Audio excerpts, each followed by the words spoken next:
एक छोटे से शहर में कोकिला और उसका बेटा गौरव रहते थे। कोकिला के पति की बहुत साल पहले ही मृत्यु हो गई थी। गौरव बहुत छोटा ही था, तभी कोकिला ने दूसरी शादी रघु से कर ली थी। कोकिला एक पढ़ी लिखी औरत थी, लेकिन रघु बिल्कुल बेरोजगार और कामचोर व्यक्ति था। इसलिए कोकिला को काम पर जाना पड़ता था और रघु पूरा दिन घर पर ही रहता था।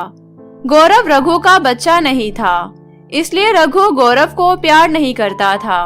उसे बस कोकिला और गौरव के नाम की जायदाद से मतलब था। पूरा दिन घर पर रहने की वजह से कोकिला उससे घर का काम करने के लिए कहती थी, क्योंकि वो एक पढ़ी लिखी औरत थी और जॉब करती थी। लेकिन रघु सारा काम छोटे से बच्चे गौरव से करवाया करता था और खुद पूरा दिन आराम करता था। कोकिला पूरे दिन घर पर नहीं रहती थी, इसलिए उसे कुछ पता नहीं रहता था। गौरव, मैंने कहा था ना मेरी चाय मेरे कमरे में लेकर आना।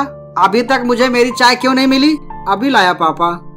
रघु के कमरे में चाय ले जाने के बाद रघु गुस्से में गौरव के कान खींचता है और गौरव पर चिल्लाता है। क्यों रे कामचोर, तुझसे ये काम ढंग से नहीं होता। चाय में इतनी ज्यादा चीनी क्यों है?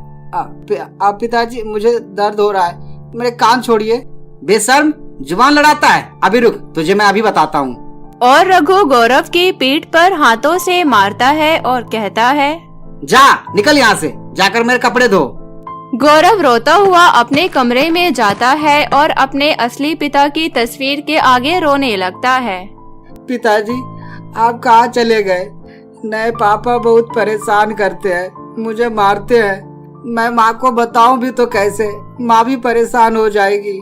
रघु ये सारी बातें गौरव के कमरे के बाहर खड़ा होकर सुन रहा था। तो ये मनहूस अपनी माँ को सब बताएगा? मैं भी तो देखूं जरा कैसे बताता है। कुछ ही दिनों बाद रघु का भाई रवि उससे मिलने आता है और गौरव को रघु और रवि दोनों के ही कपड़े धोने पड़ते थे। तुम्हें किसी भी चीज की जरूरत होगी तो इस गौरव को बोल देना, पूरे दिन भर बस खाकर पड़ा ही रहता है। हाँ मेरे भाई, ठीक है। जब रवि को ये बात पता चलता है कि गौरव के नाम पर उसके दादा और दादी ने लाखों की जायदाद रखी है, तो वो रघु से इस बारे में पूछता है। रघु भैया, मैं ये क्या सुन रहा हूँ? इस गौरव के नाम पर लाखों की जायदाद है? हाँ, उस बुढ़िया और बुढ़े ने इस कामचोर के नाम पर लाखों की जायदाद रखी है, पर उससे मुझे क्या मिलेगा? जब ये 18 साल का होगा सारी जायदाद इसके नाम हो जाएगी। फायदा है भैया, अगर जायदाद के मालिक को ही खत्म कर दिया जाए तो सारी जायदाद खुद ब खुद भाभी और आपके नाम हो जाएगी। तू कहना क्या चाहता है? रवि रघु को सारी बात समझाता है और रघु के साथ गौरव को मारने की साजिश रचता है। गौरव के दादा और दादी रघु को बिल्कुल पसंद नहीं करते थे, लेकिन वो अपने पोते गौरव से बहुत प्यार करते थे। रघु के दादा और दादी गौरव को कुछ दिनों के लिए अपने पास बुला लेते हैं। गौरव बेटा, चलो, आपको दादा और दादी ने याद किया है, जल्दी से तैयार हो जाओ, हमें दादा और दादी के घर जाना है। गौरव सहमी हुई आवाज में पूछता है, क्या पापा भी हमारे साथ चलेंगे? नहीं बेटा, उनके पास बस आप ही जा रहे हो। कुछ दिन की तो बात है, फिर मैं आपको ले आऊंगी। गौरव मन ही मन बहुत खुश होता है। गौरव अपने दादा और दादी के पास जाकर बहुत खुश था। तुझे कोकिला ने कुछ खिलाया पिलाया नहीं क्या? इतना कमजोर कैसे हो गया? गौरव की आंखें नम हो जाती है, क्योंकि उसकी माँ पूरे दिन काम पर रहती थी। उसे इतना प्यार देने वाला कोई नहीं था। वो अपने पिता को याद करता था, जब उसके पिता काम से लौटकर उसके लिए चॉकलेट लाया करते थे, उसे बाहर घुमाने ले जाया करते थे, अपने कंधों पर बिठाकर पूरे घर में घुमाया करते थे। लेकिन उसके दूसरे पिता ऐसे बिल्कुल नहीं थे। फिर कुछ समय बाद ही रघु कोकिला से गौरव को घर लाने की बात कहता है, क्योंकि उसे अब सारे काम जो खुद करने पड़ रहे थे। लेकिन वो कोकिला को ये एहसास दिलाता है कि उसे गौरव की बहुत याद आ रही है। तुम मेरे बच्चे को कहाँ छोड़ आई? मुझे उसकी बहुत याद आ रही है, बस मुझे कुछ नहीं पता। मैं कल ही जाकर उसको वापस लेकर आऊंगा। अरे, क्यों चिंता कर रहे हो? अपने दादा और दादी के पास ही तो है। ठीक है, तुम इतनी जिद कर रहे हो तो मैं कल ही उसे यहाँ ले आऊंगी। गौरव वापस नहीं आना चाहता था। दादी माँ, मुझे कहीं नहीं जाना, मुझे आपके पास ही रहना है। बेटा जिद मत करो, अगली बार हम सब यहाँ आएंगे और सब साथ में रहेंगे, ठीक है? और गौरव को वापस आना ही पड़ता है।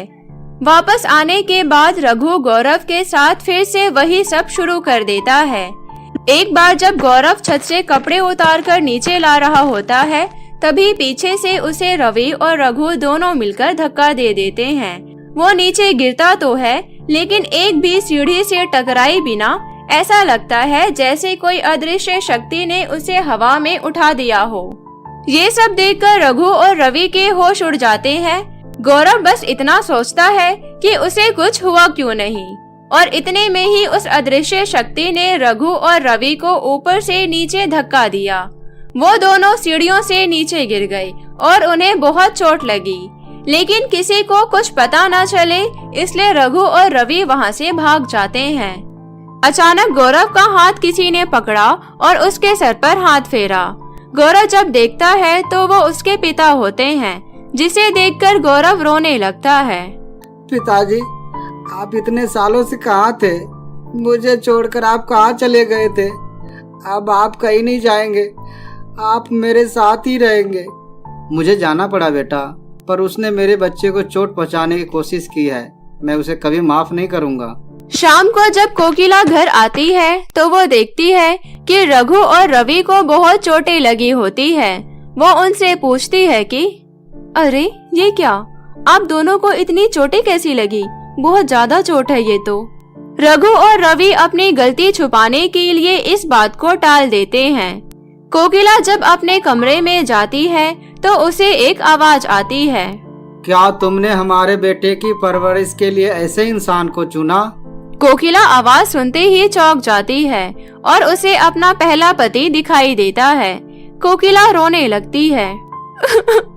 मुझे माफ कर दीजिए, पर आपके जाने के बाद मुझे गौरव के लिए दूसरी शादी करनी पड़ी। शादी करने के बाद तुम्हें यह जानना जरूरी था कि वो तुम्हारे बेटे को खुश रखता भी है या नहीं। इतना कहकर वो अदृश्य शक्ति रवि और रघु के पास जाता है और उन्हें अलग अलग तरह से परेशान करता है। रघु और रवि को कुछ समझ नहीं आ रहा था। वो अदृश्य शक्ति एक चाकू लेकर उन दोनों को मारने जा रहा होता है। इतने में गौरव वहां आ जाता है। नहीं पिताजी, इन्हें छोड़ दीजिए, ये भी मेरे पिताजी ही हैं, इन दोनों को माफ कर दीजिए। देखा बेशर्म, तुमने मेरे बेटे को मारने की कोशिश की, लेकिन इसने तुम्हारी जान बचा ली। उसके बाद रघु और रवि गौरव से माफी मांगते हैं। मुझे माफ कर दो मेरे बच्चे, मैं इतना स्वार्थी हो गया था कि मुझे ये समझ नहीं आया कि तुम तो मेरे बेटे ही हो, मुझे माफ कर दो।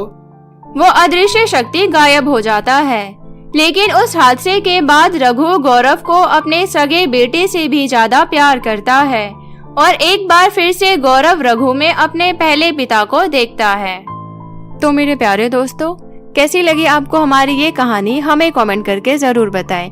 और यदि कहानी अच्छी लगी हो तो अपने दोस्तों के साथ भी शेयर करें। और हाँ, अगर आपने अब तक हमारे चैनल पोला कार्टून टीवी को सब्सक्राइब नहीं किया है तो जल्दी से नीचे लाल बटन दबाकर हमारे चैनल को अभी सब्सक्राइब कर ले और साथ ही बेल आइकन को दबाना ना भूले। तो मिलते हैं फिर किसी नई कहानी के साथ, तब तक अपना ध्यान रखें। धन्यवाद।